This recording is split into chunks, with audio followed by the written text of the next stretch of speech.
ಸ್ನೇಹಿತರೆ, ಸ್ವಾಗತ ಸುಸ್ವಾಗತ. ನಿಮ್ಮೆಲ್ಲರಿಗೂ ಆತ್ಮೀಯವಾದ ಸುಸ್ವಾಗತ. ಇವತ್ತಿನ ವಿಷಯ ಬಹುಮುಖ್ಯವಾದ ಕಂಟೆಂಟ್ ಏನಂದರೆ ಇಂಡೋನೇಷ್ಯಾ ಅಂದರೆ ಅತಿ ಹೆಚ್ಚು 100%ಅಲ್ಲಿ ಒಂದು 100% ಮುಸ್ಲಿಮ್ ಇರುವಂಥ ಕಂಟ್ರಿ. ಆ ಕಂಟ್ರಿಯವರಿಗೆ ಹೋಗಿದ್ದಾರೆ. ನರೇಂದ್ರ ಮೋದಿಯವರು ಪ್ರವಾಸ ಕೈಗೊಂಡಿದ್ದಾರೆ ಇಂಡೋನೇಷ್ಯಾಗೆ. ಆ ಕಂಟ್ರಿ ಅಧ್ಯಕ್ಷರ ಭಾಷಣ ಮನಮುಟ್ಟುವಂತಿತ್ತು.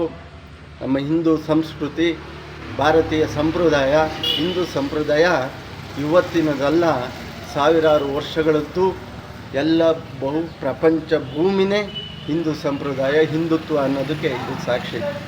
ಇಂಡೋನೇಷ್ಯಲ್ಲಿ ಇರೋಂಥ ಶಿವನ ಆಲಯಗಳು, ಇಂಡೋನೇಷ್ಯಲ್ಲಿ ಇರೋಂಥ ಹಿಂದೂ ಗಣಪತಿ ದೇವಸ್ಥಾನಗಳು. ಆದರೆ ಇಂಡೋನೇಷ್ಯಾದ ಅಧ್ಯಕ್ಷರು ಒಂದು ಭಾಷಣ ಮಾಡ್ತಾರೆ. ಹಾಗಾಗಿ ಅದ್ರ ಬಗ್ಗೆ ಏನು ಮಾತಾಡಬೇಕು ಅನ್ನೋದು ಅವರು ಹೇಳಿದ್ದಾರೆ. ಇಂಡಿಯಾದ ಮ್ಯೂಸಿಕ್ ಕೇಳಿದ್ರೆ ನನ್ನ ದೇಹ ಇದ್ದಕ್ಕಿದ್ದಂಗೆ ಕುಣಿಬೇಕು, ಒಂದು ಡ್ಯಾನ್ಸ್ ಮಾಡಬೇಕು ಅನಿಸುತ್ತೆ. ನಾವು ನಮ್ಮ DNA ಅಂದರೆ ನಾವು ಜನ್ಮದಾತೆಗೆ ಕಾರಣ ಆಗಿರ್ತಾರಲ್ಲ, ನಮ್ಮ ತಂದೆ ತಾಯಿ, ಆ ಥರ ಅದು ನಮ್ಮದು ಮೂಲ ಹಿಂದುತ್ವ, ಹಿಂದೂ ಪರಂಪರೆ. ನಮ್ಮ DNA ಭಾರತದ್ದು ಅಂತ ಹೇಳ್ತಾರೆ.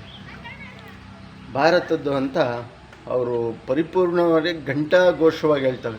ಯಾಕೆ ಈ ಮಾತು ಹೇಳ್ತಾ ಇದ್ದೀನಿ ಅಂದರೆ, ವಿಶ್ವದಲ್ಲೇ ಪ್ರಪಂಚದಲ್ಲೇ ಅತಿ ಹೆಚ್ಚು ಮುಸ್ಲಿಮ್ ಇರುವ ಕಂಟ್ರಿ ಯಾವುದು ಅಂದರೆ ಅದು ಇಂಡೋನೇಷ್ಯಾ. ಇಂಡೋನೇಷ್ಯಾದಲ್ಲಿ ಅಧ್ಯಕ್ಷರು ಈ ಮಾತು ಹೇಳ್ತಾರೆ ಅಂದರೆ, ನಮ್ಮ ಹಿಂದೂ ಪರಂಪರೆ ಯಾವುದೋ ಈಗ ಬಂದಿದ್ದು, ಮೊನ್ನೆ ಬಂದಿದ್ದಲ್ಲ.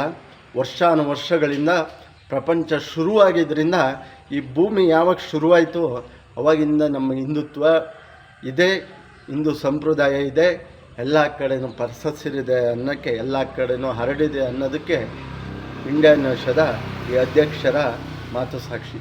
ಇವತ್ತು ಇಂಡೋನೇಷ್ಯಾದಲ್ಲಿ ರಾಮಾಯಣದ ಒಂದು ನಾಟಕಗಳು ಅತಿ ಹೆಚ್ಚಾಗಿ ನಡೀತವಂತೆ ಇಂಡೋನೇಷ್ಯಾದಲ್ಲಿ. ನಮ್ಮ ಸ್ನೇಹಿತರು ಒಬ್ಬರು ಪರಿಚಯಸ್ಥರು ಹೊರಗಡೆ ನಾವು ಕೆಲಸ ಮಾಡೋ ಜಾಗದಲ್ಲಿ ಇದ್ದಾಗ ಅವ್ರು ಹೇಳ್ತಾರಲ್ಲ, ಅತಿ ಹೆಚ್ಚು ದೇವಸ್ಥಾನಗಳಿದಾವಂತೆ. ಪುರಾತನ ಗಣಪತಿ ದೇವಸ್ಥಾನ ಎಲ್ಲರೂ ಇದೆ ಅಂದರೆ ಅದು ಇಂಡೋನೇಷ್ಯಾದಲ್ಲಿ. ಹಾಗೆ 500 ಎಕರೆಗಿಂತ ಹೆಚ್ಚು ದೊಡ್ಡ ಶಿವನ ಆಲಯ ಎಲ್ಲರೂ ಇದೆ ಅಂದರೆ ಅದು ಇಂಡೋನೇಷ್ಯಾದಲ್ಲಿ. ಹಾಗಾಗಿ ಯಾವುದೋ 2 ವ್ಯಕ್ತಿಗಳು ಯಾವನೋ ತಗಲಬೋದು, ಆದರೆ ಹಿಂದುತ್ವ, ಹಿಂದೂ ಸಂಪ್ರದಾಯ, ಹಿಂದೂ ದೇವಸ್ಥಾನಗಳು ಯಾವುದೋ 2 ವರ್ಷ 1 ವರ್ಷದಿಂದ ಬಂದಿದ್ದಲ್ಲ. ಅದು ಭೂಮಿ ಯಾವಾಗ ಶುರುವಾಯಿತೋ ಅವಾಗಿಂದಲೂ ನಮ್ಮ ಪರಂಪರೆ ಇದೆ. ಹಾಗಾಗಿ ಇಂಡೋನೇಷ್ಯಾದ ಅಧ್ಯಕ್ಷರ ಮಾತು ಕೇಳಿ ಮನ ತುಂಬಿ ಬಂತು. ಮೋದಿಯವ್ರ ಬಗ್ಗೆ ಅವರು ವಿಶೇಷವಾಗಿ ಹೊಗಳಿದ್ದಾರೆ.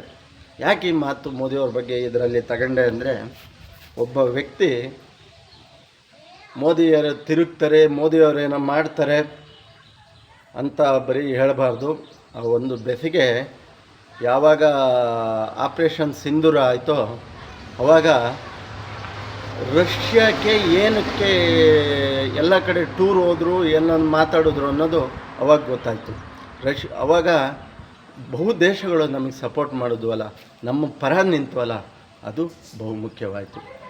ಬ್ರಹ್ಮಾಸ್ ಮಿಸೈಲ್ ಹಲವು ರೀತಿಗಳ ಅದೆಷ್ಟೋ ಡಾಲರ್ಗಳ ಒಪ್ಪಂದ ರಷ್ಯಾ ದೇಶಕ್ಕೆ, ಭಾರತ ದೇಶಕ್ಕೆ ಆಗಿದೆ. ಹಾಗಾಗಿ ರಷ್ಯಾ ದೇಶದ ಈ ಅಧ್ಯಕ್ಷರ ಭಾಷಣ ಮನಮುಟ್ಟುವಂತಿತ್ತು. ನಮ್ಮ ಹಿಂದುತ್ವ, ಹಿಂದೂ ಪರಂಪರೆ ಇಂದಿಗೂ ಉಳಿದಿದೆ. ಅದರಲ್ಲೂ ಅತಿ ಹೆಚ್ಚು ಸಂಖ್ಯೆ 99% ಹಿಂದೂಗಳು 1% ಇರೋವಂಥ ದೇಶ ಇಂಡೋನೇಷ್ಯಾ. ಅಂಥ ದೇಶದಲ್ಲಿ ಅಧ್ಯಕ್ಷರು ಭಾಷಣ ಇದೆಯಲ್ಲ, ಅದು ನಿಜವಾಗ್ಲೂ ಮುಖ್ಯ. ಅಲ್ಲಿರೋ ಹಿಂದೂ ಪರಂಪರೆ ಕಲೆಗಳು, ಅಲ್ಲಿರೋವಂಥ ಹಿಂದೂ ದೇವಸ್ಥಾನಗಳು ಇದಕ್ಕೆಲ್ಲ ಸಾಕ್ಷಿ ಹೇಳುತ್ತೆ. ಹಿಂದುತ್ವ, ಹಿಂದೂ ಪರಂಪರೆ ಮೊನ್ನೆ ಬಂದಿದ್ದಲ್ಲ ಅಂತ. ಹಲವು ರೀತಿಯ ಒಪ್ಪಂದಗಳಾಗಿದ್ದಾವೆ. ಬ್ರಹ್ಮೋಸ್ ಮಿಸೈಲನ್ನು ಕೊಡ್ತಾ ಇದ್ದಾರೆ, ಅದರಿಂದ ಚೀನಾಕ್ಕೆ ತೊಂದರೆ ಅಂತೆ. ಅದ್ರ ಬಗ್ಗೆ ಹೆಚ್ಚು ಮಾಹಿತಿ ಇಲ್ಲ, ಹಾಗಾಗಿ ಮಾತಾಡೋಕ್ಕೋಗಲ್ಲ. ಇಷ್ಟು ತಿಳಿದಂತೆ ಹೇಳಿದ್ದೇನೆ. ರಷ್ಯಾ ಅಧ್ಯಕ್ಷರ ಭಾಷಣ ಒಂದು ಉತ್ತಮವಾಗಿ ಮನಮುಟ್ಟುವಂತೆ ಅಂತಿತ್ತು ಹೇಳ್ತಾ ಇಲ್ಲಿಗೆ ಈ ವಿಡಿಯೋ ಮುಗಿಸ್ತಾ ಇದ್ದೀನಿ. ಜೈ ಶ್ರೀರಾಮ್, ಜೈ ಜಗನ್ನಾಥ್, ಜೈ ಸಂಗೊಳ್ಳಿ ರಾಯಣ್ಣ, ಶ್ರಾಮ ರಾಮ ಶ್ರೀಹರಿ, ಜೈ ಜಗನ್ನಾಥ್, ಜೈ ವಿಠಲ.